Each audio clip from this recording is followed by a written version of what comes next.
All right. Well, finally, we are going to start to see some techniques for actually solving differential equations.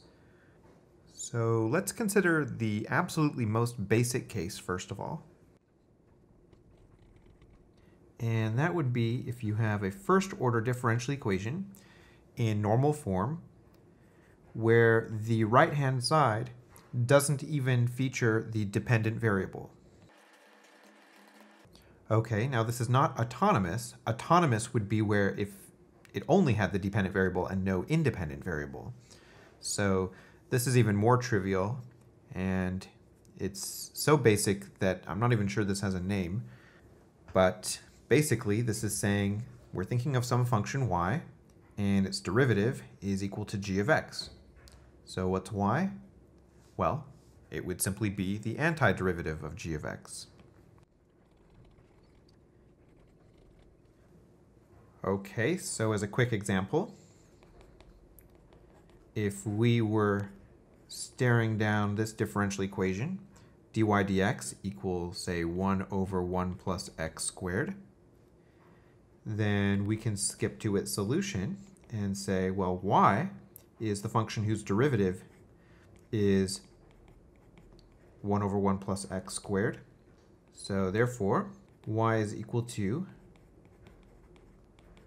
the inverse tangent of x, plus a constant, of course. All right, so yeah, in Calc 2, you spent a lot of time basically solving that type of differential equation. They just weren't called differential equations. So of course, here we're interested in differential equations that feature at least one instance of the dependent variable. So the type we're going to see today in this section are called separable differential equations, and they are first-order differential equations where, when written in normal form, the right-hand side can be factored into factors containing only x and factors containing only y. So more explicitly,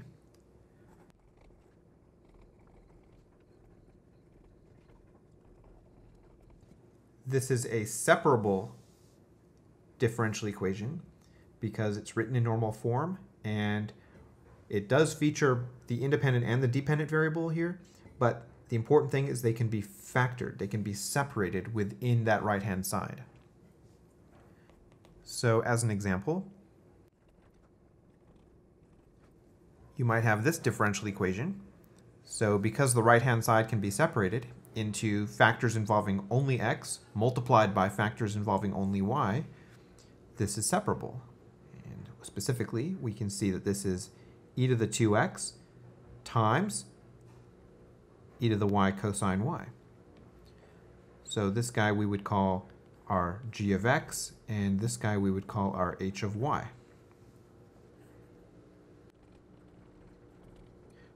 Okay, on the other hand, if we have, say, dy dx equals x plus e to the y, well, this is not separable because there's no way to write this as g of x times h of y. All right, so let's look at a technique for solving separable differential equations. So let's start with the form that we're working with here, which is the derivative is equal to some function of x times some function of y. All right, now let's make an immediate observation here. Let's note that if r is a real number such that h of r equals 0, then y equals r is a solution to this differential equation. Okay, so let's just see why that would be the case. So let's suppose that we have such an r. So y equals r is a solution. Well, that means that h of y is equal to 0 for that particular solution, which means we'd get 0 on the right. Moreover, y equals r is a constant function, so its derivative is equal to 0. So we'd have 0 equaling 0, and this works. So let's proceed, assuming that h of y is not equal to 0. This is going to allow us to divide both sides by h of y. All right, so we have our differential equation here. And dividing both sides by h of y, since it's not equal to 0, would give us something like this. Now, let's make our lives easier by defining a new function, p of y, to be 1 over h of y. So we get p of y times dy dx is equal to g of x. Okay, well that's super fun, but what is all of this thing except the derivative of, say, capital P of y, where capital P prime is equal to little p. All right, I mean, imagine that you were taking this derivative here. Well, by the chain rule, you would say, well, it's the derivative of the outside, so derivative of capital P, which is little p, times the derivative of the inside, which would be dy dx. Well, that means that capital P of y is an antiderivative of g of x, because its derivative is g of x. Okay, but what is capital P of y but the antiderivative of little p? And so we get this nice result. Great, so what does this really mean? Well, what this means is if you have a separable differential equation, then move your y's and dy to the left side, and all your x's and dx to the right-hand side, and then integrate both sides, and you'll actually get the solution.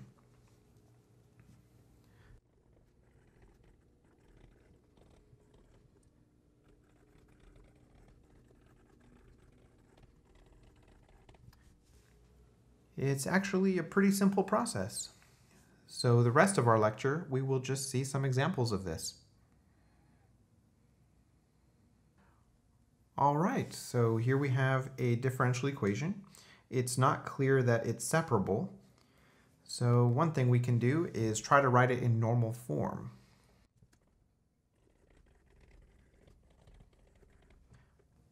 Okay, let's make the assumption that y is a function of x, although that's not explicitly given. Could be that x is a function of y. It actually doesn't make a difference for how we solve this at all, whether x is a function of y or y is a function of x. If you think about what normal form looks like, there's a certain symmetry in the role that x and y play. So if we divide everything by dx, we have x dy dx minus 2y is equal to 0. So we have dy dx is equal to 2y over x.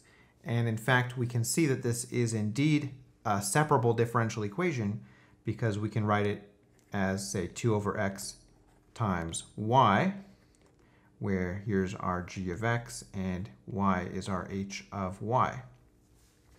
So yes, this is a separable differential equation.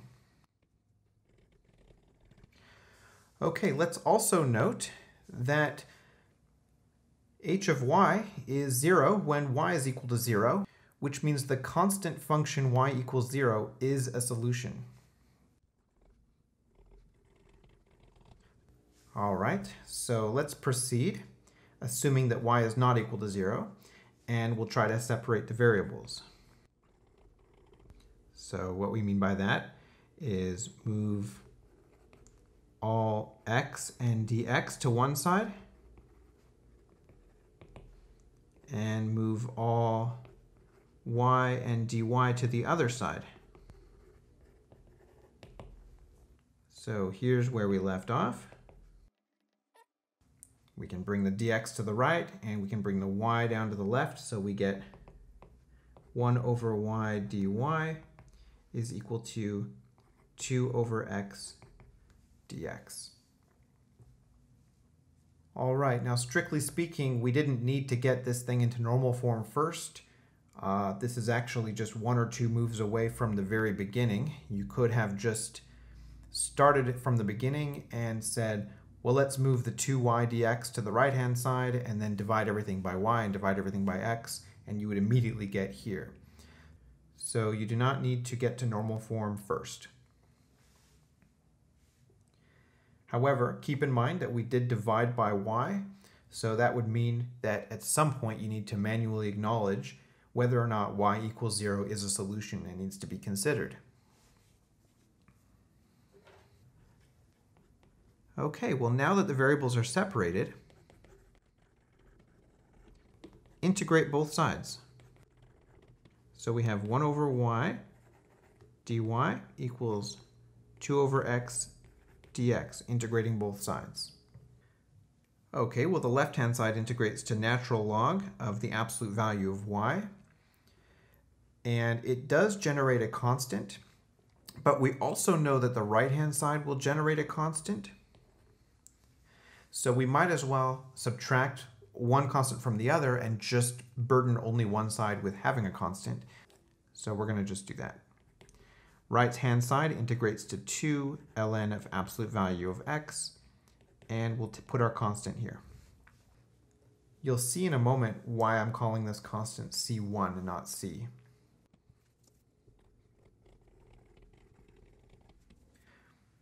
Let's quickly just fix something here. We can write, instead of 2 times ln of absolute value of x, it's a little bit cleaner to write that as ln of x squared. Now we can exponentiate both sides. So sort of like imagine putting an e here and an e here. And so we get absolute value of y is equal to e to the ln of x squared plus c1. But this right-hand side is just e to the ln of x squared times e to the c1. And that further reduces to x squared times c2. And what's c2 except it's just e to the c1. E raised to a constant is still just a constant. Okay, well, we can do even better than this. We can get rid of those absolute values by just saying the right-hand side is plus or minus what it was. But we can do even better than that. We could just say, well, that's equal to c3 x squared. And c3 is plus or minus c2. Notice that c2 as a constant, by the way it's constructed, is always positive. And now c3 can be a positive or a negative number. So we're almost ready to publish our final answer here with one more modification. c3 cannot be any number. c3 is not allowed to equal 0 the way we've constructed it, because e to the c1 is never 0. So c2 is never 0. And if c2 is never 0, then c3 is never 0. But we know that y equals 0 is one of the solutions to this differential equation. So we can actually include it in a nice compact answer by saying y equals c times x squared. And how do we define c? C is either c3 or 0. So y equals cx squared is a one-parameter family of solutions to the original differential equation. Okay, let's verify that.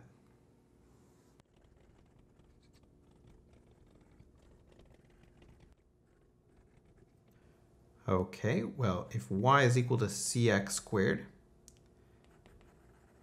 then dy dx is 2cx. So that means that dy is 2cx times dx. All right, let's go put all these pieces in the differential equation and see if we get 0.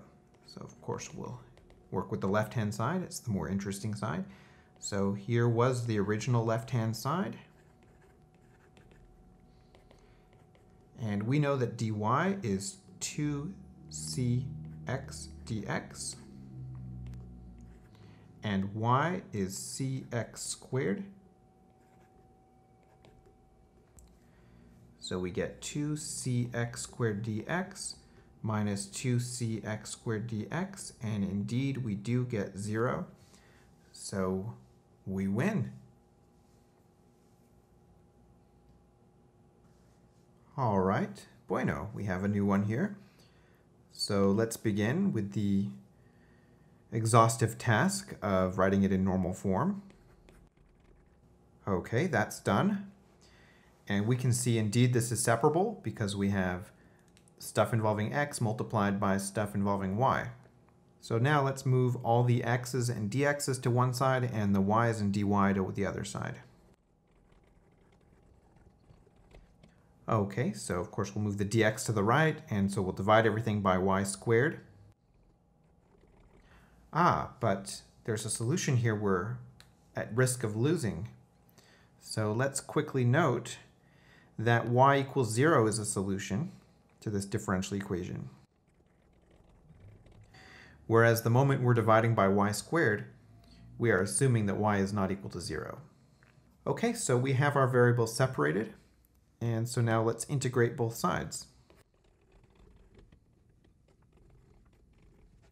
Okay, so the left-hand side integrates to negative 1 over y, and we'll defer the constant to the right-hand side. Right-hand side integrates to 2x squared plus a constant. We'll call it c1 for now. All right, and if it simplifies matters, we'll try to isolate y. When I say if it simplifies matters, that's a fairly subjective statement.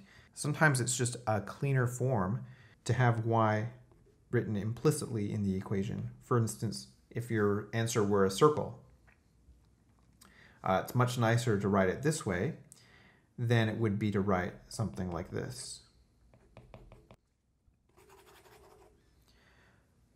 In this case, solving for y is not too challenging. So one thing we can do is move the negative to the right-hand side. So we would have 1 over y is equal to negative 2x squared minus c1. And in fact, you could write this as c2 minus 2x squared, where c2 is negative c1. Now taking the reciprocal of both sides, you would get that y is equal to 1 over c2 minus 2x squared. And actually, that's our final form. So let's just use c, and there we are. There's our final answer. Or is it? Didn't we decide very early on in this problem that 0 is a solution?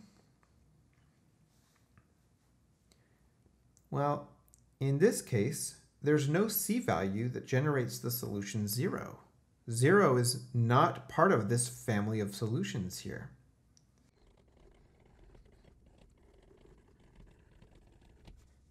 Okay, so what do we have to do in this situation? Well, we just explicitly include 0 as a solution. So we really say that solution is y equals 1 over c minus 2x squared. There's our one parameter family of solutions. But also, independently, y equals 0. And this is called a singular solution. Now, it doesn't mean that it's singular because there's only one of them. A differential equation can actually have many singular solutions. It just means it's not part of a family of solutions. And that's our final answer to this problem. All right, here we have a differential equation in differential form, and let's start by separating the variables. Again, that means x and dx on one side, y and dy on the other side. So if that's not possible, then it's not a separable differential equation. Okay, so let's say we have cosecant squared x dy is equal to negative secant of y dx. And we'll just move the secant of y to the left and the cosecant squared to the right. So that would give us cosine of y dy is equal to negative sine squared x dx. All right, so we have succeeded in separating the variables, so now we'll integrate both sides. Okay, antiderivative of cosine is sine, so we have sine of y, and again we'll defer the constant. On the right-hand side, we now need to remember how to integrate sine squared. So of course, it should be no surprise that you need to reach into your Calc 2 skills for integration. And you hopefully remember that if you're integrating something like sine squared or cosine squared, that you need to appeal to a half-angle identity. So, well, first let's factor that negative out so it's not an issue. And then we'll use the fact that sine squared of an angle is 1/2, 1 minus cosine of twice that angle. So we have sine of y is equal to, distributing the negative, we have negative 1/2 plus 1/2 cosine of 2x. And now we can integrate each of those terms. So we have sine of y is equal to negative 1/2 x plus 1/4 sine of 2x. So there was a little u substitution that we did here, but it was such a basic one that I skipped the work for it. And let's throw our constant on here. All right. Now, this is an example of a solution where isolating y is probably not going to be the best way to present this. Certainly, we could write that y is equal to the arcsine of all of that nonsense, including the constant, which would be part of the arcsine, and we would be on our merry ways. And there's nothing wrong with actually doing that. However, there's something to be said for the symmetry of both x and y being embedded in sine functions. So I think the nicest way to handle this is probably to multiply everything by 4 to clear out the fractions, and perhaps move everything to one side. So we have something like 4 sine y plus 2x minus sine of 2x is equal to the constant. And we'll just call the constant c. And there we are.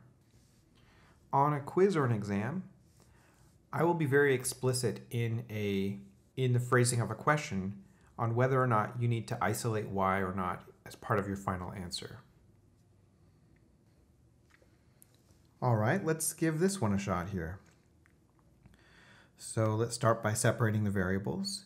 So we'll move all the x's and dx to one side and the y squared to the other side. Okay, very good. Let's also quickly note that y equals 0 is a solution, and we had to make the assumption that y is not equal to 0 in order to complete this step. Hopefully, the family of solutions that we get at the end will include 0 in its form, but if not, then we need to explicitly write y equals 0 as a singular solution. Okay, so we'll defer that till the end of the problem. Here we have our variables separated, so we can integrate both sides.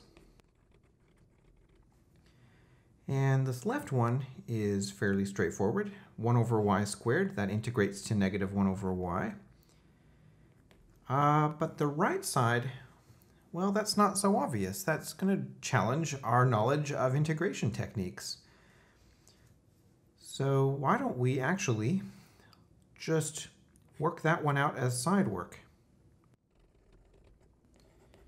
And we'll put on our Calc 2 hats here. So what do we do when we see something like this? Well, that e to the negative x is making me a little uncomfortable. So why don't we multiply the numerator and the denominator by e to the x and see what happens there.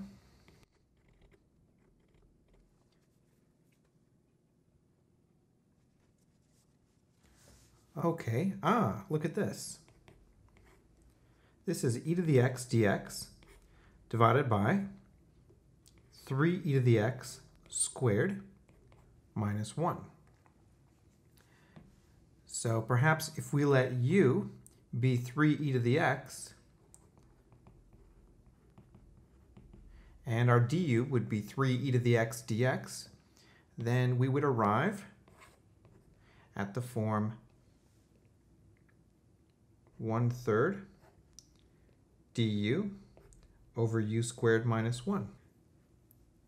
Now there are two ways to approach that particular integral.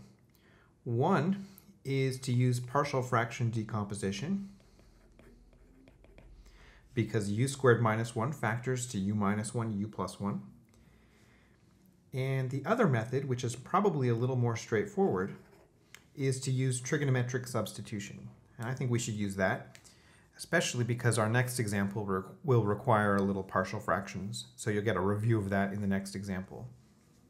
So what we're going to do is we're going to let u be secant of theta.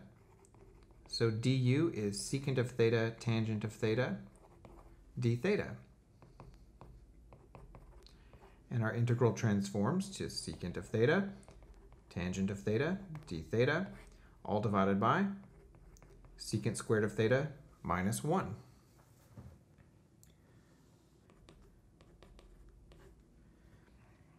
So the numerator, still secant of theta tangent of theta d theta.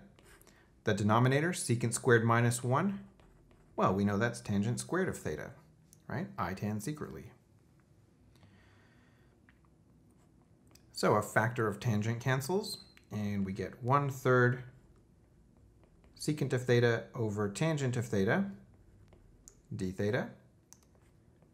But we know tangent of theta has secant as a factor. Tangent of theta is indeed sine times secant. So this is really 1 over sine theta, or cosecant theta.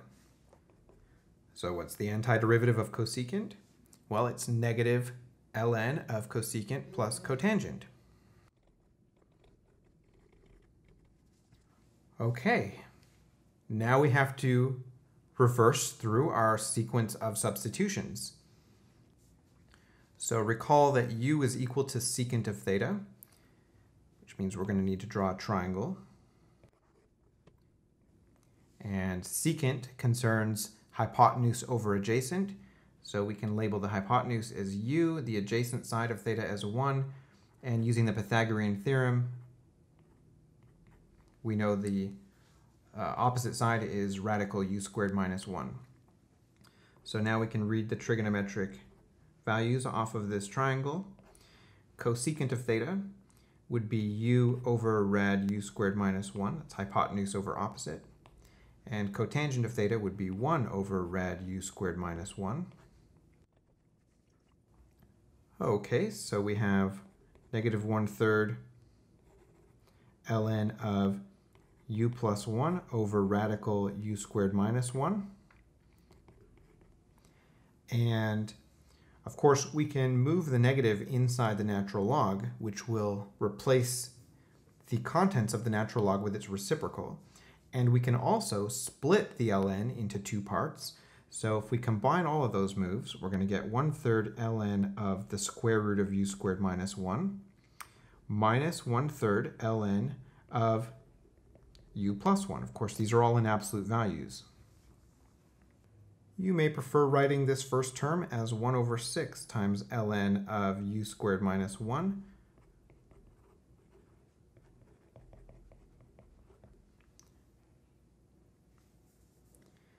and we're almost done, but we do need to go back to what u is equal to, and u is 3e to the x.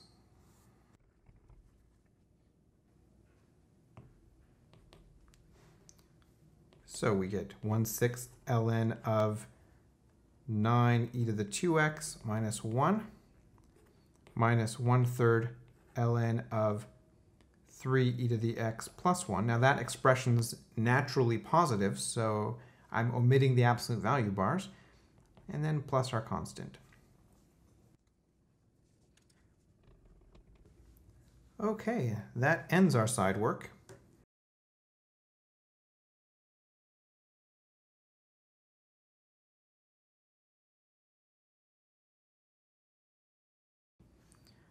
So recall the main thread of the problem is right here where we left off. So we can of course integrate the left-hand side quite easily. That's 1 over y, negative, plus constant, which will defer to the right-hand side. And the right-hand side here integrates to that monster right there. Okay, this is a situation where if we endeavored to isolate y, we would have like a 1 over this whole thing. So it's probably cleaner to actually leave it formatted the way it is. I think we could probably get away with moving everything to one side and multiplying by 6. So why don't we have negative 6 over y minus ln of 9e to the 2x minus 1 plus 2 ln 3e to the x plus 1 is equal to our constant. We'll just call it c. And that's our final answer.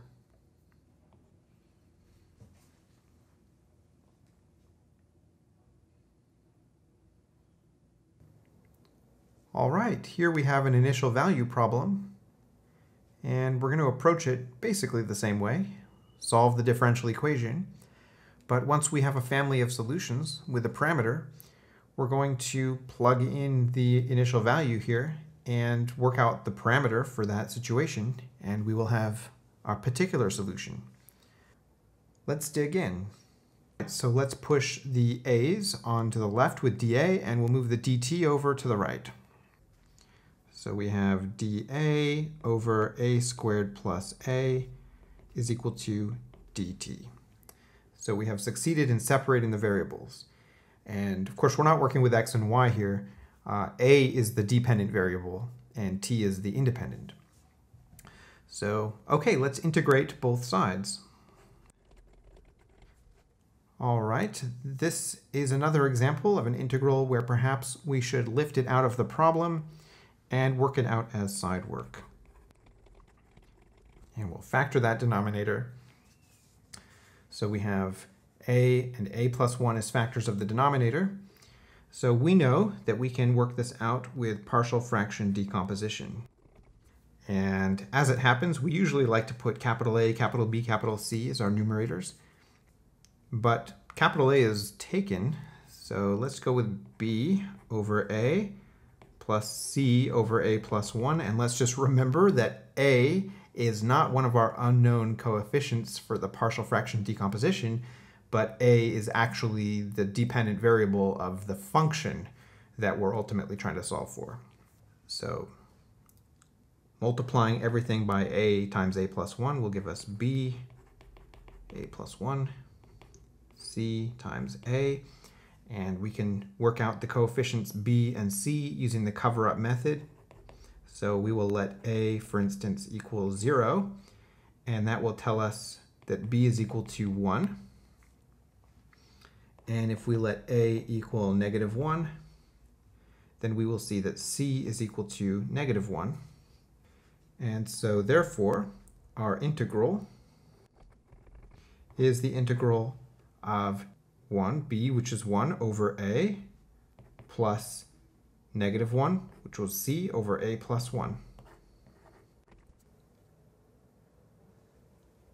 And that integral becomes ln of absolute value of a minus ln of absolute value of a plus 1 plus a constant.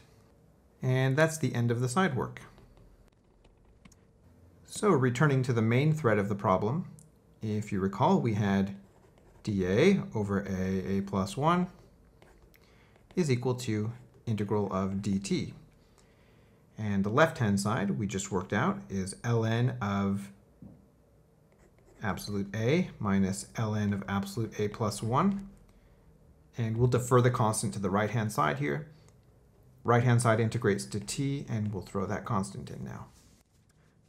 Okay, This is a situation where we'll probably benefit by isolating A, because we can see that the left-hand side is actually just ln of this stuff. Oops, let's call the constant C1. And so if we e both sides, we'll get the absolute value of that stuff is equal to e to the t plus C1. And we encountered this in the first example, where we could write this as C2 e to the t, where C2 is e to the C1.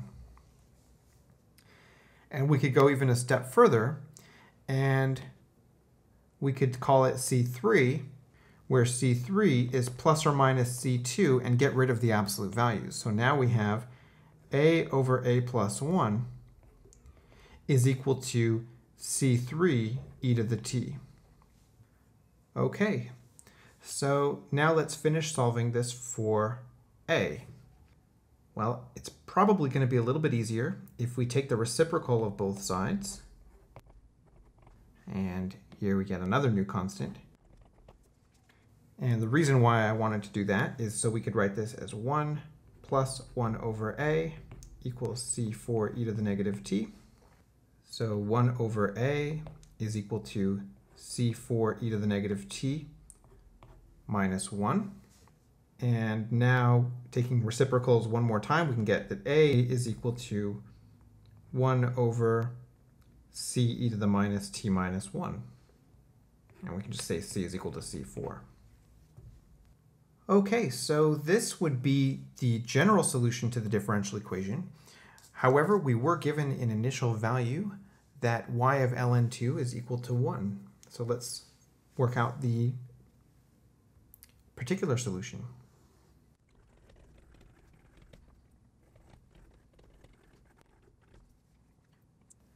Okay, so replacing a with 1 and t with ln2, we have 1 over c e to the negative ln2 minus 1. And we'll just solve for c. So e to the negative ln2 is 1/2. So this is like 1/2 c minus 1. So let's replace both sides with their reciprocals. So we have 1 equals 1/2 c minus 1. So 2 is equal to 1/2 c, and therefore c is equal to 4. So our particular solution is a equals 1 over c e to the negative t, 1 over 4 e to the negative t minus 1. And that is the unique solution satisfying the differential equation and passing through the point ln2, 1. Now I need to add 2 corrections to the presentation of this problem. One is that I wrote y of ln2 here, and this should of course be a of ln2. All right, so that's a demerit. The other thing for which I deserve a demerit, so I'll just put it in now, is that we didn't check to see if the original differential equation had any singular solutions. Okay, now it turns out that would have no bearing on our initial value problem. However, it would bear on our actual general family of solutions that we obtained midway through this example. So right at the beginning, we can see 2 solutions for free.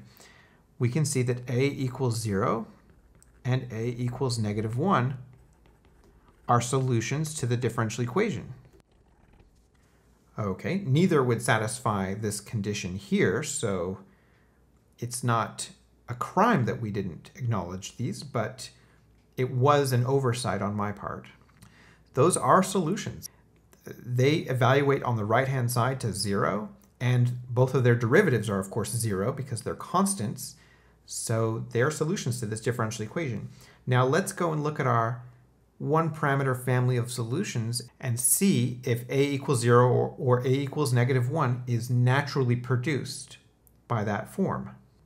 So notice that when little c is equal to 0, we do get the solution a equals -1. However, there is no constant to plug in for c that would produce the a equals 0 solution, which means we ought to include it independently here as a singular solution. Okay, so perhaps you're seeing that that is something that's easy to forget. So try to remember.